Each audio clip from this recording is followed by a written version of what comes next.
Download aplikasi Tarbiyah Sunnah di handphone Anda. Tersedia di Google Play dan App Store. Assalamualaikum warahmatullahi wabarakatuh. Innal hamdalillahi hamdan katsiran thayyiban barakan fihi kama yuhibbu rabbuna wa yarda. Asyhadu an la ilaha illallah la syarika lah wa asyhadu anna Muhammadan abduhu wa rasuluhu la nabiyya ba'dah.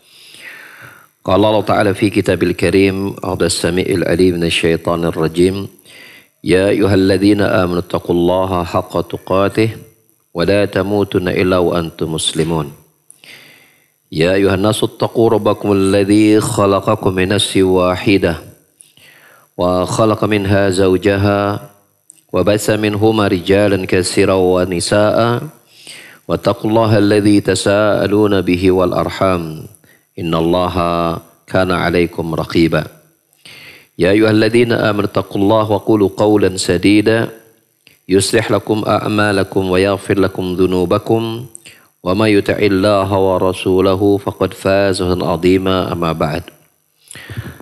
Masyaallah ikhwah azanallahu wa iyyakum. Pada kesempatan kajian kita di sore hari ini kita akan melanjutkan pembahasan kita dari mengambil faidah yang terdapat dalam tafsir surah Al-Baqarah, di mana kita sudah memasuki pada ayat yang ke-202, di mana Allah Ta'ala berfirman, ulaika lahum nasibun mimma kasabu wallahu sari'ul hisab. Mereka itu akan mendapatkan bagian dari apa-apa yang mereka usahakan dan Allah sangat cepat hisabnya. Di pertemuan yang telah lalu, kita sudah membahas tentang adanya dua golongan manusia dalam melaksanakan ibadah haji.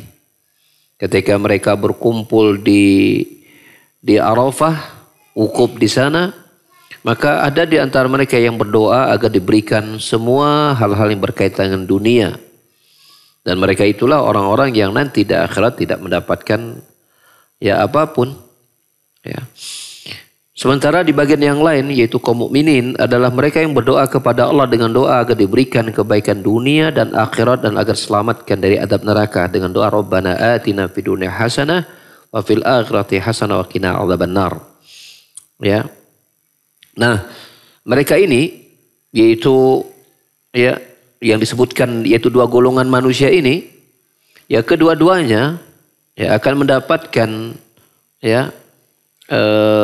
balasan dari apa yang mereka usahakan. Seperti firman Allah Ta'ala, walikullin darajatun mimma amilu. Dan setiap mereka dari derajat yang ada itu mendapatkan apa yang mereka amalkan. Walikullin darajatun mimma amilu. Dan setiap mereka itu mendapatkan kedudukan dari apa-apa yang mereka amalkan. Dan Allah Ta'ala berfirman, wallahu sari'ul hisab. Dan Allah Subhanahu wa Ta'ala sangat cepat hisabnya. Wa hadza yaqtadi an yakuna al-masyaru ilaihi kulla qismain. Allah sangat cepat hisabnya mencakup kedua-duanya, yaitu golongan yang pertama yang mereka hanya mendapatkan urusan dunia saja, minta kepada Allah yang berkaitan dengan dunia saja, mereka pun Allah hitung hisab mereka dengan cepat. Juga dengan orang beriman yang mendapatkan kebaikan dunia dan akhirat, yang berdoa kepada Allah untuk mendapatkan keduanya, dan agar diselamatkan dari api neraka juga mendapatkan apa? Mendapatkan perhitungan yang cepat. Wa qala akharun, sebagian ulama tafsir memaknai bahwa wallahu sari'ul hisab, Allah sangat cepat hisab perhitungannya. Ini diperuntukkan untuk golongan yang kedua saja, yaitu orang yang beriman saja. Itu yang mereka berdoa Rabbana atina fid dunya hasanah wa fil akhirati hasanah wa qina adzabannar. Fahaulai lahum nasibun mimma kasabu. Mereka ini akan mendapatkan bagian dari apa-apa yang mereka usahakan. Sebagaimana dalam surat yang lain di dalam surat An-Nisa ayat 85 dengan redaksi yang mirip dengan redaksi tersebut, Allah berfirman, "May yashfa' syafa'atan hasanatan yakunu nasibun minha." Barang siapa yang kemudian mengusahakan syafaat dengan syafaat yang baik, maka dia akan mendapatkan bagian dari syafaat tersebut. Nah, intinya bila digabungkan kata Syekh Muhammad bin Shalih Al-Utsaimin, bahwasanya mereka itu akan mendapatkan apa yang mereka usahakan dan Allah perhitungannya sangat cepat, maka mencakup kedua golongan tadi, yang minta hanya dunia saja atau yang minta juga kebaikan dunia dan akhirat. Hanya saja memang ya, yang paling tepat untuk mendapatkan keutamaan perhitungan yang cepat agar segera mendapatkan balasan yang terbaik adalah apa? Orang-orang yang berdoa di kalangan kaum mukminin dengan doa Rabbana atina fid dunya hasanah wa fil akhirati hasanah wa qina adzabannar. Kemudian Allah berfirman, wallahu sari'ul hisab, dan Allah sangat cepat perhitungannya. Ya, yaitu maksudnya menghitung amalan-amalan khalaiq, yaitu amalan-amalan makhluk hambanya. Wa sur'atu huna qad takunu sur'ataz zaman.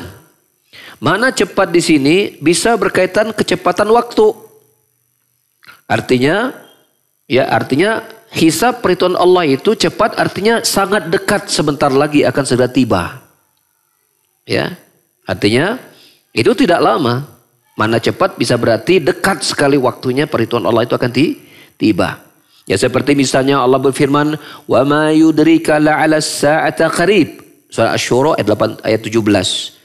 Dan tidakkah engkau mengetahui bahwasanya bisa jadi kiamat itu dekat. Ya, kiamat itu dekat. Disitulah makna dekat, berarti maknanya perhitungannya juga akan segera tiba. Ya. Bisa juga bermakna sari'ul hisab qad yakunu wa qad yakunu al-muradu sur'ata muhasabatillahi lil khalqi, ay anna nafsa muhasabatun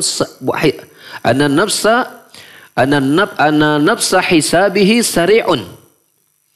Juga bisa bermakna cepatnya perhitungan Allah itu kepada makhluknya. Ya, artinya bahwasanya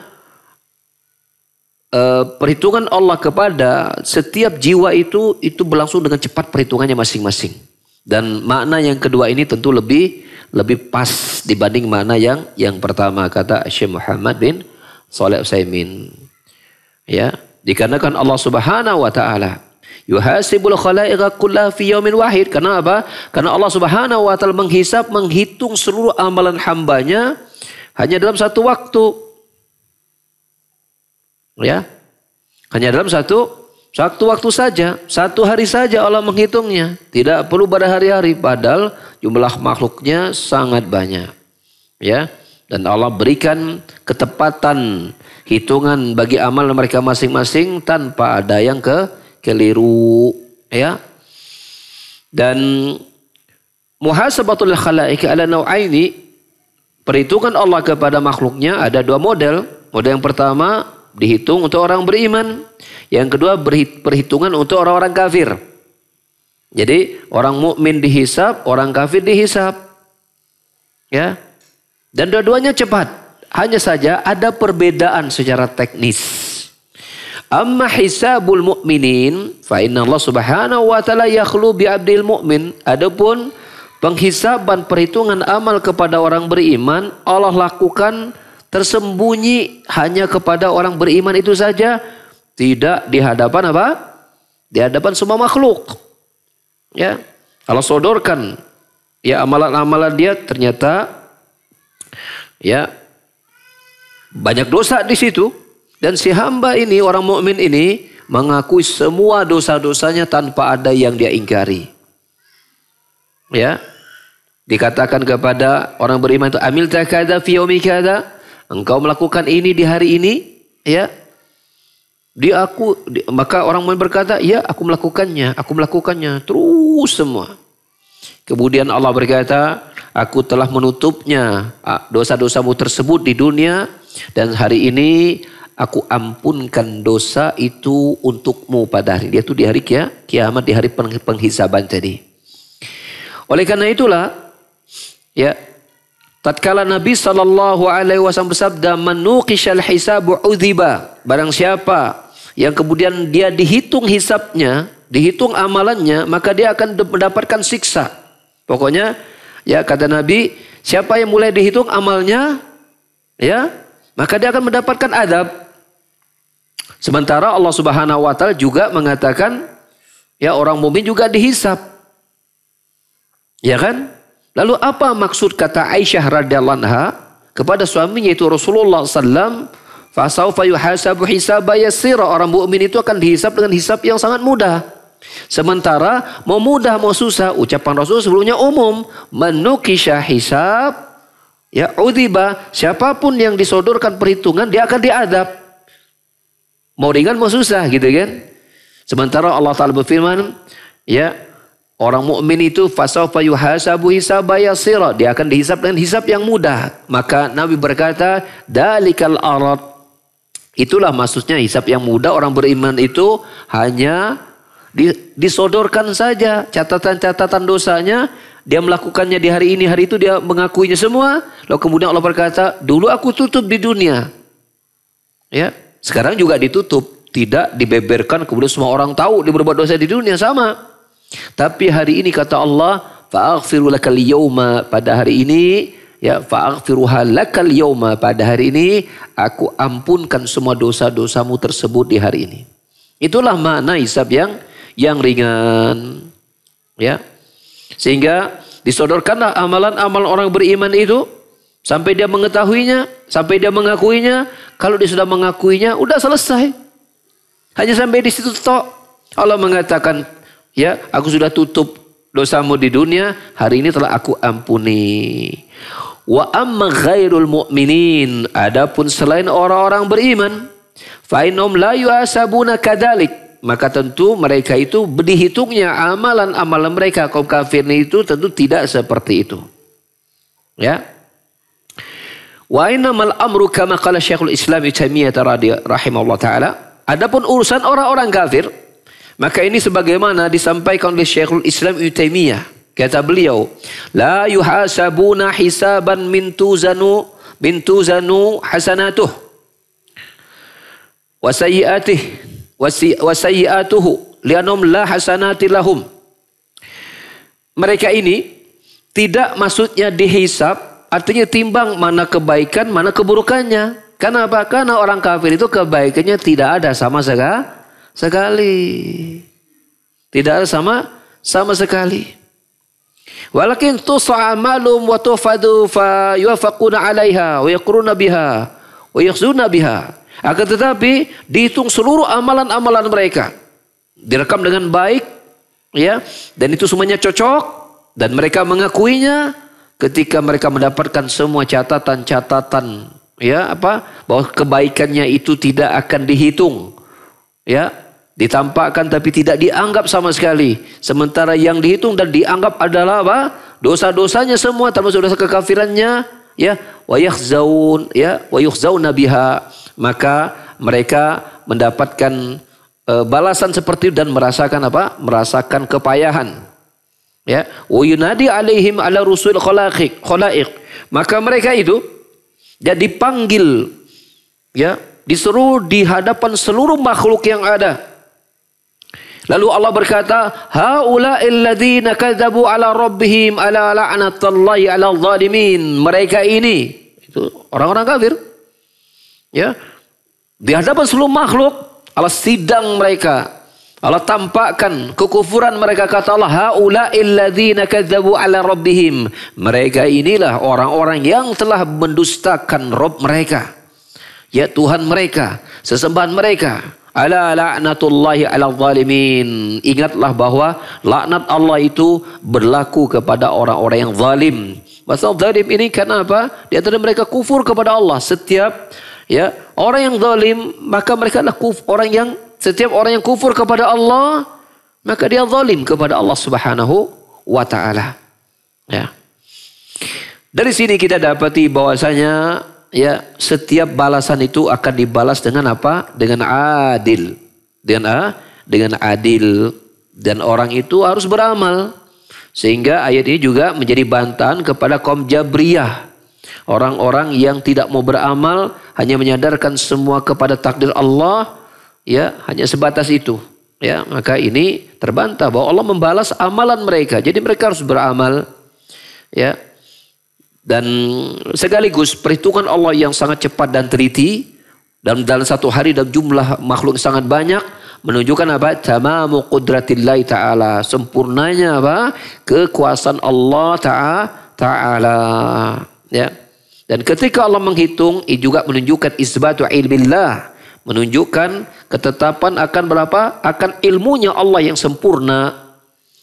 Kenapa? Karena tidak ada satu pun yang terlewat yang tidak dihitung oleh Allah Subhanahu wa taala. Artinya tidak ada satu pun yang tidak Allah ketahui sehingga bisa terlewat. Enggak.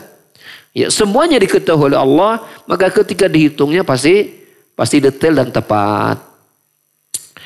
Kemudian setelah berkaitan dengan masalah pelaksanaan ibadah haji, lalu setelah selesai ibadah haji atau di ujung-ujung ibadah haji, Allah Ta'ala berfirman pada surah Al-Baqarah ayat 203-nya, "Wazkurullah fi ayyami ma'dudat." Maka berzikirlah kepada Allah pada hari-hari yang terhitung. Maksudnya terhitung di sini adalah ayyamu tasyriq. Ayyamu at-tasyriq, yaitu pada tanggal 11, 12, 13.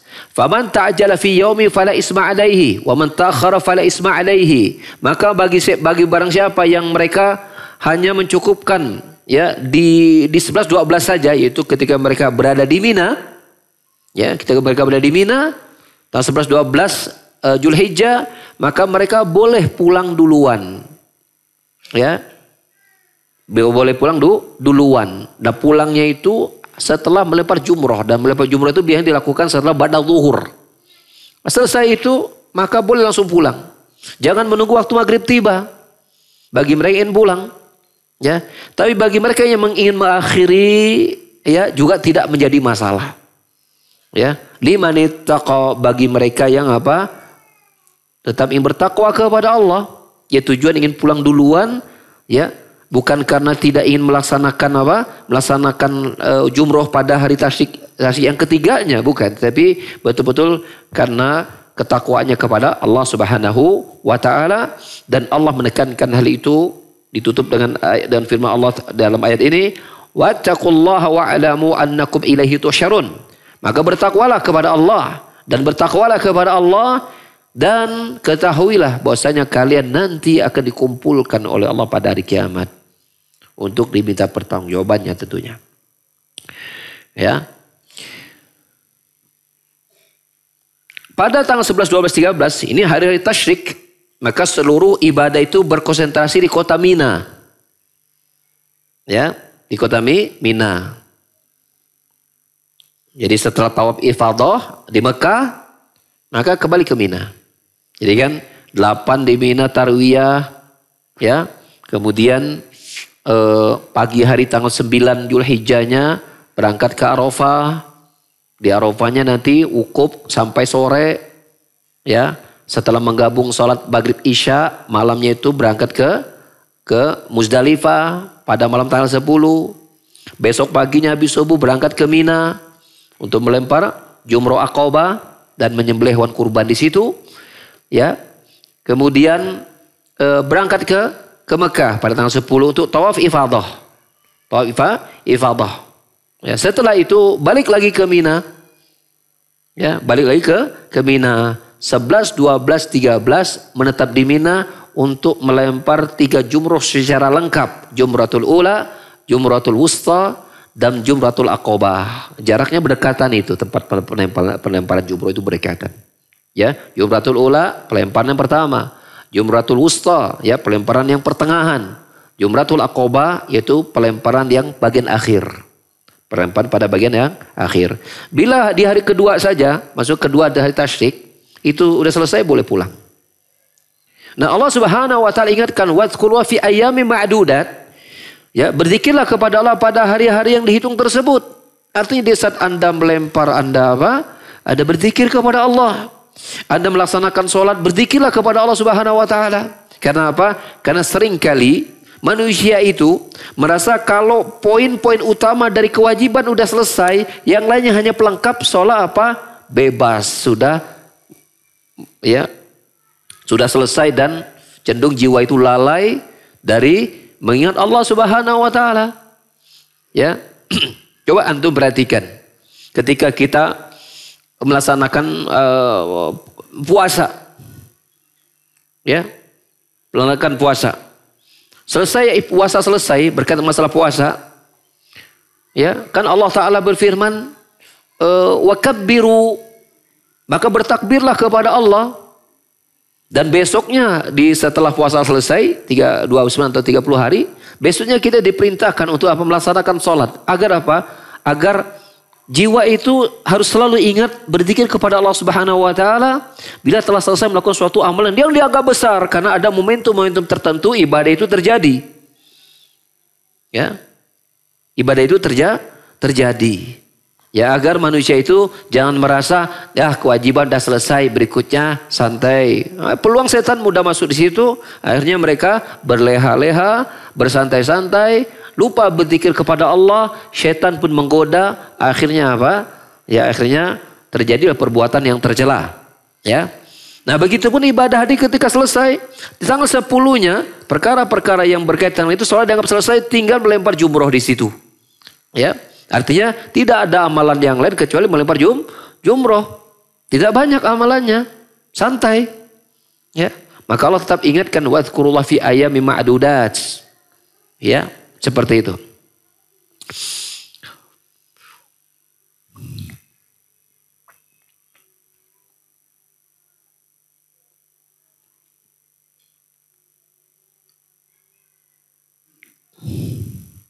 Kemudian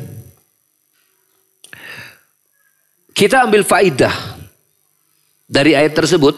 Yang pertama, ya yang sudah kita sebutkan tadi, madhiyatu dzikru fi hadhil ayyamil ma'dudat, ya pengkhususan untuk berzikir di hari-hari tasyrik ini. Ya. Pada hakikatnya berzikir kepada Allah itu di setiap waktu, ya ala sabilil umum fi kulli waqt. Ya, setiap waktu mesti berzikir kepada Allah Subhanahu wa taala. Lakin hada ala sabil khusus, akan tetapi lebih dikhususkan lagi berzikir itu di 3 hari yang ini. Ada penekanan karena ada perintah khusus dari Allah Subhanahu wa taala. Ya. Kemudian bolehnya seseorang itu pada hari yang ketiga, 3 hari 11, 12, 13 Zulhijjah ini mereka menyegerakan untuk pulang duluan. Misalnya setelah 2 hari selesai mereka pulang, ini tidak jadi masalah. Ya, mau sampai kepada hari yang ketiganya dari hari tasyriknya itu, hari tanggal 13 Zulhijjah juga nggak jadi masalah. Ya, berisi faidah akan luasnya karunia Allah Subhanahu wa taala karena Allah telah meringankan perkara yang berkaitan dengan hukum syariat agamanya. Itu mereka boleh memilih. Mau sampai hari ke-12 Zulhijjah saja, hari kedua tasyrik boleh, mau sampai 13 juga boleh.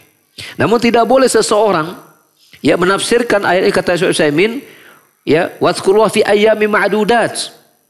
Ya.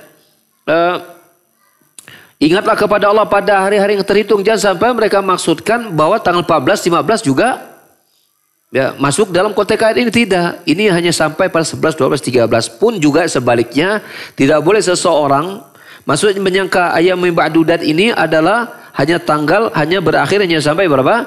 Tanggal 10 Zulhijjah. Sehingga ada sebagian orang awam kata saya tanggal 11-nya itu, atau mereka berpikir hanya tanggal 10, 11 Zulhijjah saja. Sehingga mereka apa? Tanggal 12 Zulhijjahnya itu mereka banyak yang pulang. Dan itu banyak kejadian sampai hari ini. Padahal Allah mengatakan minimal ya hari kedua tasyriknya 11, 12 gitu kan. Faman ta'ajjala fi yaumaini, maka barang siapa yang menyegerakan di 2 hari. Para ulama sepakat maksudnya ya 2 hari di sini adalah hari pertama dan kedua hari tasyrik. Nah, hari tasyrik itu kan ada 3. Ya, maka yang tidak jadi masalah mereka menyegerakan 2 hari untuk kemudian pulang. Tapi jangan baru 1 hari sudah pengen pulang. Karena merasa melempar jumrohnya di tanggal 11 juga sudah lengkap. Tidak perlu lagi diulang pada hari besoknya lagi. Terus apalagi hari besoknya lagi. Ya, nah ini termasuk perkara yang keliru dalam melaksanakan tata cara ibadah haji. Dan itu banyak terjadi sampai hari ini. Banyak terjadi sampai hari ini, baru tanggal 11 Zulhijjah, baru hari tasyrik yang pertama, mereka sudah pulang, ya seperti itu. Betul Allah memberikan kemudahan, tetapi jangan sampai sudah diberikan keringanan, pengen lebih ringan lagi sampai akhirnya menyalahi. Ya, tapi sebaliknya sudah diberikan keringanan, jangan juga ingin diberat-beratkan. Jadi harus pas. Dikasih keringanan, jangan ingin memberatkan, tapi dikasih keringanan jangan juga sampai kebablasan, ya, yang mestinya belum waktunya pulang sudah pulang. Dan la budda ayakuna khuruju min Mina qabla an taghruba syams. Dan kata Allah Subhanahu wa taala, faman ta'ajjal fi yaumaini, barang siapa yang menyegerakan pada fi yaumani, fi artinya pada hari, 2 hari yang kedua. Menunjukkan bahwasanya jangan sampai dia keluar meninggalkan Mina itu ketika dia ingin pulang, itu mendekati maghrib udah tiba. Karena patokan hari itu dimulai dalam Islam itu dimulainya waktu maghrib. Kalau waktu maghrib atau habis maghrib baru dia meninggalkan Mina, berarti dia sudah masuk pada hari yang ketiga. Maka konteks ayat ini, ya, hendaklah ketika seorang memutuskan untuk pulang lebih dahulu, untuk ta'ajjul, untuk bersegera, maka hendaklah dia lakukan itu min khilalil yaumaini ba'da rami wal waqi' ba'da zawal, yaitu di hari yang kedua, masih di hari yang kedua, dan itu setelah dia melempar jumroh, ya, ketika matahari telah pertengahan itu udah lewat. Jadi pada zuhur itu langsung, ya, setelah melempar pada zuhur kemudian boleh meninggalkan Mina.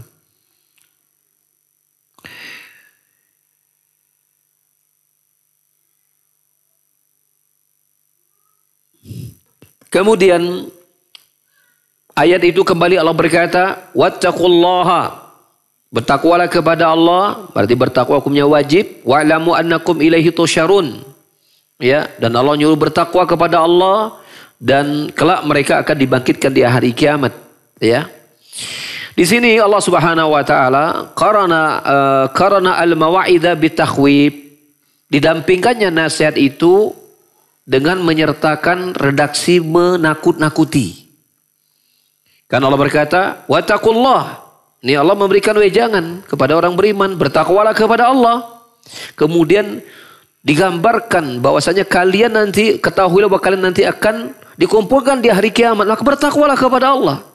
Di hari kiamat itu hari yang sangat mengerikan, hari ditampakkannya balasan, ya, hari di mana tidak ada satu pun, ya, amalan itu pasti akan ditampakkan dan dibalas. Ya, wa may ya'mal misqala dzarratin khairan yarah wa may ya'mal misqala dzarratin syarran yarah. Yang baik sekecil apapun dihitung, yang buruk demikian pula. Jadi takutlah di hari di mana harta dan anak itu tidak bermanfaat. Fi yaumin kana miqdar 50 alf sana. Yang hari dikumpulkan manusia padang mahsyar itu satu harinya bernilai 50.000 tahun. Ya, yauma la yanfa'u malun wala banun illa man atalla biqalbin salim. Hari yang dimana harta dan anak tidak bermanfaat kecuali mereka yang datang kepada Allah dengan hati yang bersih. Ya, sehingga hendaklah seseorang bertakwa kepada Allah, dan di antara faktor yang menguatkan ketakwaan kepada Allah yaitu banyak ingat kepada kampung akhirat. Oleh karena itulah, ya, ya, arafna al-hikmata min kaunillahi azza wa jalla yuqarrinul iman bil yaumil akhir fi kasminal ayat bil iman billah duna baqi akallati yu'minu biha. Dari sinilah kita mengetahui hikmah, ya, keberadaan Allah sering mendampingkan iman itu dengan beriman kepada hari akhir, ya. Barang siapa yang beriman kepada Allah dan hari akhir, di banyak ayat Allah sering mendampingkan barang siapa yang beriman kepada Allah dan hari akhir, ya. Kemudian Allah tidak sandingkan yang beriman kepada Allah dan iman kepada Rasul, malaikat, kitab, takdir, tapi Allah hanya kemudian mendampingkan, ya, barang siapa yang beriman kepada Allah dan hari akhir, ya, dikarenakan ya, orang-orang yang kemudian dia mengimani Allah juga dikuatkan dengan imani kepada hari akhir, yastalzim al-amala lidzalikal yaum, maka mereka akan apa? Ya, maka mereka akan sibuk beramal mempersiapkan, ya, hari akhir tersebut. Sehingga apa yang merupakan tuntutan iman kepada malaikat, iman kepada kitab, iman kepada Rasul, iman kepada takdir juga akan muncul di situ. Ya, misalnya tuntutan amal, ketika seseorang tahu bahwa dia di hari kiamat akan dihisab, maka Amal yang berkaitan dengan takdir, yaitu ketika Allah takdirkan dia mendapatkan kenikmatan, kebaikan, dia akan terus meningkatkan rasa syukurnya kepada Allah Subhanahu wa taala. Ketika berkaitan dengan takdir, Allah memberikan dia kesusahan, kesulitan, musibah, problema dan masalah, dia akan terus mengkokohkan kesabarannya sambil terus mengharapkan pahala dari Allah Subhanahu wa taala atas musibah yang dia alami. Dia berusaha untuk tidak mengeluh, berjuang agar mentalnya kokoh, berjuang agar pahalanya didapatkan dengan jumlah yang sangat banyak, karena dia tahu melalui pintu musibah Allah berikan pahala tanpa batas. Innama yafassabiruna ajrum bighairi hisab. Balasan sesungguhnya hanyalah balasan orang yang sabar itu diberikan pahala tanpa batas. Maka ketika dia tahu Allah memberikan dia musibah, memberikan dia penderitaan, maka orang yang beriman kepada hari akhir akan melihat bahwasanya musibah itu ada peluang yang sangat-sangat peluang emas disebutnya. Peluang emas untuk dia mendapatkan pahala tanpa batas sebagai bekal nanti di hari kiamat menuju Allah Subhanahu wa taala. Maka dia akan berjuang untuk tidak berkeluh kesah, untuk tidak menggerutu dan yang lainnya. Makanya para ulama menyebutkan di antara rukun sabar itu kan ada 3, sebagaimana rukun syukur ada 3. Rukun sabar itu hati tidak menggerutu, lisan tidak mengeluh, anggota badan tidak melakukan amalan yang menunjukkan tidak ridho, murka dengan musibah. Itu rukun sabar yang bila 3 rukun dipenuhi maka dia akan mendapatkan pahala tanpa batas. 3-tiganya harus ada. Bisa jadi orang itu diam, dapat musibah, diam, tindakannya juga biasa-biasa saja, tapi mungkin hatinya mengeluh sama Allah. Ya Allah, kok hidup saya susah amat gitu, musibah kok tidak pernah berhenti, silih berganti, datang bermunculan, selesai ini datang yang lain. Hatinya berkata seperti itu, maka dia kehilangan pahala sabar yang sangat besar. Karena dia adalah 3 rukun yang harus sempurna, yang tidak boleh terpisah satu dengan yang lainnya. Jadi hati tidak boleh menggerutu, lisan tidak boleh mengeluh, atau kita balik, hati tidak boleh mengeluh, lisan tidak boleh menggerutu, anggota badan tidak menampakkan kemurkaan dan tidak ridhonya akan musibah yang Allah takdirkan kepada dirinya. Namanya musibah gak ada yang enak. Namanya musibah gak bisa memilih. Kayaknya saya sih siap-siap aja sih dia kasih musibah, tapi kok bisa jangan yang ini dong, gitu gak bisa. Namanya musibah gak ada yang enak dan musibah tidak bisa dipilih.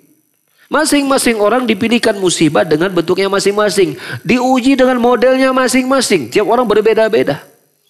Dan perbedaan ujian itu dikaitkan dengan apa? Kualitas iman. Dikaitkan dengan kualitas iman. Yang imannya tinggi, levelnya di atas, dikasih musibahnya biasanya yang berat-berat. Karena Allah tahu kalau dikasih seberat ini, imannya akan tetap kokoh. Makanya kalau kita dapati, ada seseorang yang dapatkan masalah yang sangat besar, ya mungkin kita tidak akan sanggup menjalaninya, tapi kok dia bisa, berarti kita tahu level orang ini imannya dan level yang sangat bagus. Jauh melampaui kita. Kalau kita di posisi itu mungkin kita sudah depresi, sudah stres, gak bisa ngapa-ngapain. Tapi orang ini tetap tegar, menjalaninya dengan baik. Bahkan dia menampakkan seolah-olah dia tidak punya masalah karena masih bisa tertawa dan bersedagura tersenyum. Menggambarkan ridhonya dia akan musibah yang telah Allah takdirkan kepada dirinya. Dan itu merupakan apa? Merupakan buah imannya kepada hari akhir. Pun sebaliknya, ketika mendapatkan nikmat, orang ini pun pandai mengolah nikmat yang Allah berikan kepada dirinya. Dengan melibatkan juga 3 rukun tadi. Rukun hatinya, rukun lisannya, dan rukun anggota badannya. Rukun hatinya mengatakan bahwa semua nikmat yang dia dapatkan itu datangnya dari Allah saja. Merupakan pertolongan dari Allah semata. Tidak berdasarkan andalan dan usahanya dia sendiri, tidak. Tapi betul-betul keterlibatan pertolongan Allah sangat besar dari nikmat yang telah dia rasakan dan dia miliki. Lisannya memuji Allah Subhanahu wa taala dan mengucapkan alhamdulillah walillahi syukrul hamdu. Ya, terima kasih itu hanya milik Allah. Segala pujian hanya milik Allah. Adapun kita, saya tidak pantas untuk mendapatkan pujian tersebut karena bila Allah tidak memberikannya, itu tidak akan terjadi. Kemudian rukun anggota badannya dia gunakan semua nikmat-nikmat tadi untuk semakin dekat dan dekat dan dekat kepada Allah Subhanahu wa taala. Ya, setiap kali kehidupan dirinya, anggota badannya menghantarkannya kepada maksiat, dia merasakan luka yang sangat menyiksa dirinya akibat ketidakpandaiannya dan bersyukur atas nikmat yang Allah telah berikan dan karuniakan kepada dirinya. Maka buah beriman kepada hari akhir memberikan dampak yang sangat besar. Kepada apa? Kepada kualitas dan kuantitas amalan seseorang. Kualitasnya adalah dia akan baguskan ya kekhusyuannya, ya ketumakninahannya dalam ibadah. Ya, dia akan tambahkan kuantitasnya pula. Jumlahnya dia tambah. Tadinya 1 ibadah dia tambah jadi 2. Tadinya 2 dia akan tambah jadi 3 dan seterusnya. Dia tidak cukup dan tidak merasa puas dengan satu amalan ibadah, dan tiap ibadah yang dia lakukan dia berusaha untuk dilakukan dengan usaha yang terbaik dengan nilai poin yang tertinggi. Pun sebaliknya ketika dia melakukan atau tergelincir pada perbuatan maksiat, dia terus beristighfar dan bertobat, ya, dan mengganti keburukannya dengan kebaikan dan terus bertobat kepada Allah Subhanahu wa taala.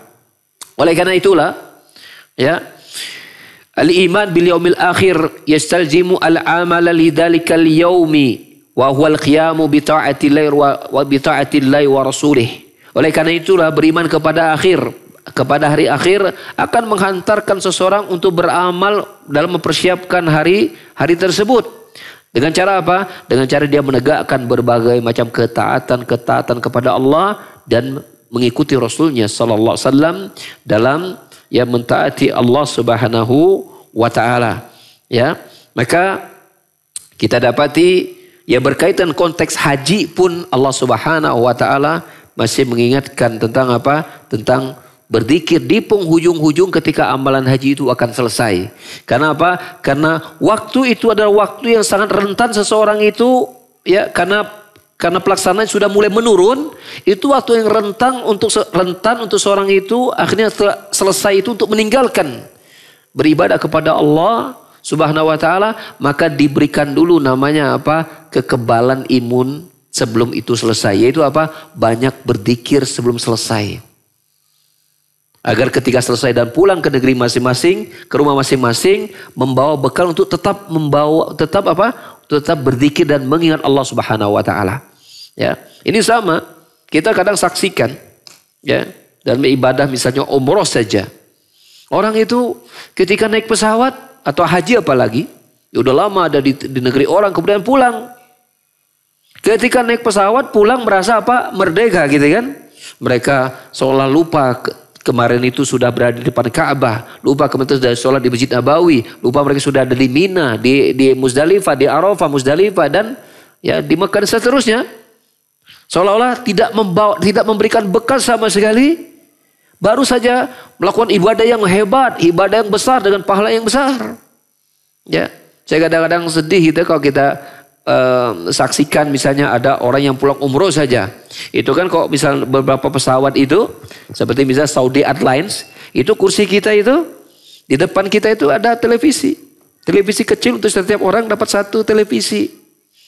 Bisa lihat ada film di situ, filmnya film anak-anak atau film dewasa. Ya. Dan ada berita-berita National Geographic Nukara itunya.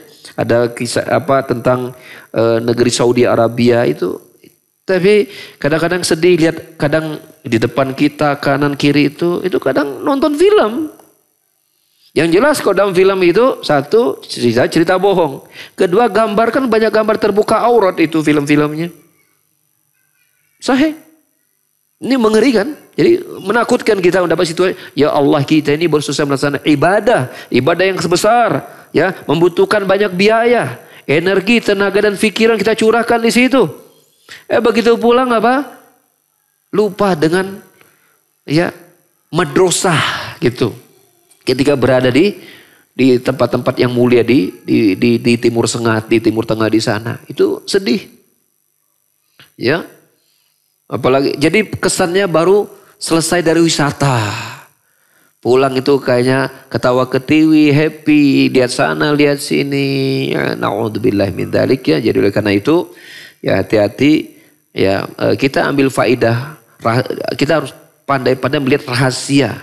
Bagaimana Allah Subhanahu wa taala mengisahkan suatu ibadah, kemudian di penghujung ibadah itu selesai, itu mesti ada zikirnya. Rata-rata ada zikir. Kita salat, habis salat ada zikir. Habis puasa ada zikirnya. Habis haji ada zikirnya. Ya, karena memang Allah Subhanahu wa taala itu memang harus selalu diingat kapan dan dimanapun. Dan saya tutup dengan perkataan Abdullah bin Mas'udin radhiyallahu anhu ketika beliau menafsirkan surat Ali Imran pada ayat yang ke-102, di mana ketika Allah berfirman, ya ayyuhalladzina amanu taqullaha haqqa tuqatih wa la tamutunna illa wa antum muslimun.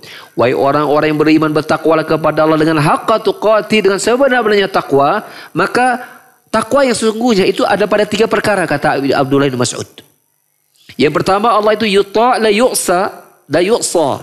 Allah itu ditaati dan tidak dimaksiati. Kapan dimanapun Allah senantiasa ditaati. Yang kedua, yuzkar wa la yunsa. Allah senantiasa diingat dan tidak dilupakan. Kapan dan dimanapun. Ya, kapan dan dimanapun kita selalu ingat Allah. Di masjid jelas ingat Allah, baca Quran ingat Allah, di pasar ingat Allah, di dapur ingat Allah, di kantor ingat Allah, di lapangan ingat Allah, di warung ingat Allah. Dimanapun Allah harus dibawa. Jangan sampai ketika ada di warung kopi lupa zikir. Ya kan? Ketika ngumpul lupa untuk bertasbih, lupa untuk beristighfar. Seolah-olah tasbih istighfar itu hanya untuk berlaku tempatnya di masjid doang. Ya kan? Seolah-olah kalau lagi duduk bareng, ya bareng ngopi, kalau ibu-ibu bareng ngabotram gitunya, seolah-olah Allah nggak perlu dibawa. Akhirnya apa? Ya sering ngobrolin kemana-mana, ngegosip, ngegibah. Umum terjadi seperti itu. Ya, maka hakikat takwa adalah Allah senantiasa diingat dan tidak dilupakan kapan dan dimanapun. Ya. Dan Allah menyuruh kita mati dalam keadaan seperti itu. Wala tamutunna illa wa antum muslimun. Yang ketiga, ya, yuskar wala yukaffar. Ya, nikmatnya senantiasa disyukuri dan tidak dikufuri. Dan kita sudah bahas itu. Cara kita bersyukur, hati kita mengatakan semua nikmat ini datangnya dari Allah. Wa ma bikum min ni'matin fa minallah. An-Nahl ayat 53, Allah berfirman, nikmat apapun yang ada pada kalian fa minallah, dari Allah. Ya, lisan kita memuji Allah, alhamdulillah, terima kasih ya Allah. Kemudian anggota badan kita dengan cara menggunakan nikmat-nikmat itu untuk semakin dekat dan mendekat kepada Allah Subhanahu wa taala. Demikian para jamaah sekalian, kajian kita di kali ini, di sore hari ini. Mudah-mudahan kajian yang singkat ini dari tafsir surah Al-Baqarah yang kita sudah menginjak kepada ayat ke-202 dan kita juga sudah bahas pada Al-Baqarah 203. Dan insyaallah pada waktu akan datang kita akan lanjutkan kembali materi kita. Ya, masih sedikit juga berkaitan masalah haji, akan disinggung sedikit, itu pada ayat ke-204 dan seterusnya. Dan semoga Allah Subhanahu wa taala berikan barokah ya pada kajian-kajian tafsir kita atau kajian yang lain yang kita ikuti ya, dan melahirkan amal yang Allah terima. Ya, kita akhiri ya, subhanakallahumma bihamdika asyhadu an la ilaha illa anta astaghfiruka wa atubu ilaik. Wa akhiru da'wana alhamdulillahirabbil alamin. Wassalamualaikum warahmatullahi wabarakatuh.